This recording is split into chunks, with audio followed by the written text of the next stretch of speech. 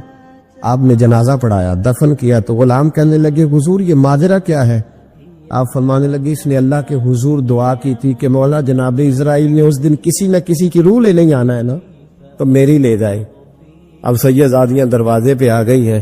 تو سادات کو تو خالی نہیں نہ بھیجا جا سکتا، مصطفیٰ کا خاندان ہے، حضور میری روح لے جائی جائے اور اس سیدزادے کو چھوڑ دیا جائے۔ فرمایا اس نے اللہ کے حضور قربانی دے کے وَفَدَيْنَاهُ بِذِبْحٍ عَظِيمٍ۔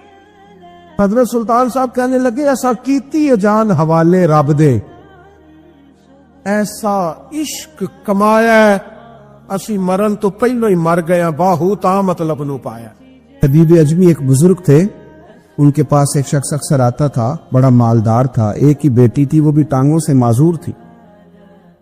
تو آپ اکثر اس کو کہتے کہ تو توبہ کر، اللہ کی بارگاہ میں رجوع کر۔ ایک وقت ایسا آتا ہے کہ پھر انسان کا جب کوئی اپنا نہیں رہتا پھر اسے مصلی یاد آتا ہے، لیکن اگر مصلی کی عادت بچپن سے پڑ جائے نا تو پھر ذرا آسان ہوتا ہے اللہ سے دل لگانا۔ وہ اکثر آپ اس کو کہتے کہ ٹھیک ہو جائے کہ تو بیٹی ہے، وہ بھی بیچاری معذور ہے، تو کہاں دولت لے جائے۔ آج کرتا ہوں، ہم تاریخیں دیتے رہتے ہیں نا اللہ تعالیٰ کو معاذ اللہ کہ رمضان سے میں نے نیک ہو جانا ہے، عمرہ کر کے آؤں گا تو پھر میں پکا نمازی ہوں۔ خدا کے بندو، کس نے تجھے بتایا ہے کہ رمضان تک تو زندہ رہے گا؟ کس نے خبر کی کہ عمرہ کرنے تک تو بچے گا؟ حضرت حبیب ادمی اس کو کہتے تو کہتا بڑی جلدی ٹھیک ہو جاؤں گا۔ ایک دن سویرے سویرے توبہ کرنے آ گیا۔ آپ نے فرمایا کیا ہوا؟ تو کہنے لگا حضرت جی کل ایک 15 سال کا نوجوان ملا ہے اور مجھے توبہ کرا گیا۔ مزہ ہی اس عمر میں اللہ اللہ کرنے کا، نبی کریم سے محبت بھی کرنی ہو تو یہی عمر ہے۔ عشق لگا سی کھیڈاں کھیڈ دی نو، تے پھر مینوں کھیڈاں بھول بھول گئیاں، کجل پایا سی میں یار دے ویکھنے نو، پھر او دی یاد وچ روندیاں ہی رول گئیاں۔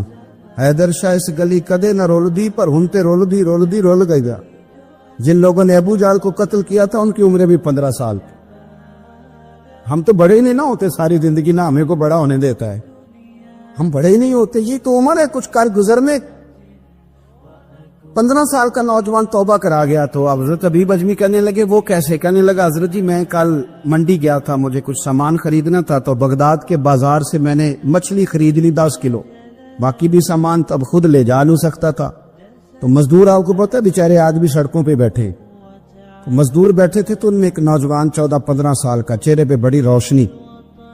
میں نے اس کو کہا بیٹے مزدوری کرو گے؟ کہنے لگا حضور مزدوری بھی کرتا ہوں، پڑھائی بھی کرتا ہوں، اور جو اللہ کو منظور ہو اس کی عبادت بھی کرتا ہوں۔ میں نے اسے کہا کہ یہ میرا سامان ہے فلان جگہ پہنچانا، کیا لوگے؟ کہنے لگا 3 دینار مزدوری۔ سودا طے ہو گیا، اس نے سامان اٹھا لیا۔ کہتے ہیں رستے میں ظہر کا وقت ہو گیا۔ کہنے لگا چچا اگر اجازت ہو تو نماز پڑھ لوں۔ 15 سال کا تھا۔ کہتے میں رکھ کے نا وہاں سامان تو پھٹے پہ بیٹھ گیا، وہ نماز پڑھنے چلا گیا۔ باقی لوگ دیر سے آئے، وہ بچہ جلدی آ گیا۔ میں نے کہا بیٹے آپ جلدی آ گئے؟ کہنے لگے نفل چھوڑ دیے، اب یہی نہ سمجھ لے کہ کام چور ہے، میں بعد میں پڑھ لوں گا۔ کہتے ہیں وہ دوپہر کا وقت، رمضان بھی نہیں تھا، میں اس بچے کو نوجوان گھر لے گیا، اور میں نے اپنی بیوی سے کہا کہ بڑا نیک ہے، نمازی ہے، اور راستے میں یہ بھی ہوا ہے کہ میں نے اسے ایک دفعہ کہا ہے کہ یہ مجھے تھوڑی دیر کے لیے دے دو، گرمی بڑی ہے، تمہیں پسینہ آ رہا ہے، میں اٹھا لیتا ہوں۔ کہنے لگا نہیں چچا میں رزق حلال کھاتا ہوں، اگر آپ اٹھائیں گے تو میں 3 دینار مزدوری پوری نہیں لوں گا، پھر پیسے کم کروں گا، میں نے طے کیا ہے کہ اٹھاؤں گا۔ تو کہتے ہیں میں نے اپنی بیوی کو بتایا تو بڑی متاثر ہوئی، کہنے لگی دوپہر کا کھانا پک گیا، اسے کو روٹی کھا لے، رمضان بھی نہیں تھا۔ کہتے میں باہر نکلا، اس کو 3 دینار تھمائے، تو میں نے کہا بیٹے ایک بات میری مانو گے؟ کہنے لگا بتائیے۔ میں نے کہا کھانا پکائے کھا لو۔ کہنے لگا میں معافی چاہتا ہوں، میں نے روزہ رکھا ہوا ہے۔ حضور نے حکم دیا، حکم نبی کریم نے حکم دیا، بخاری مسلم کی حدیث ہے، فرمایا نوجوانوں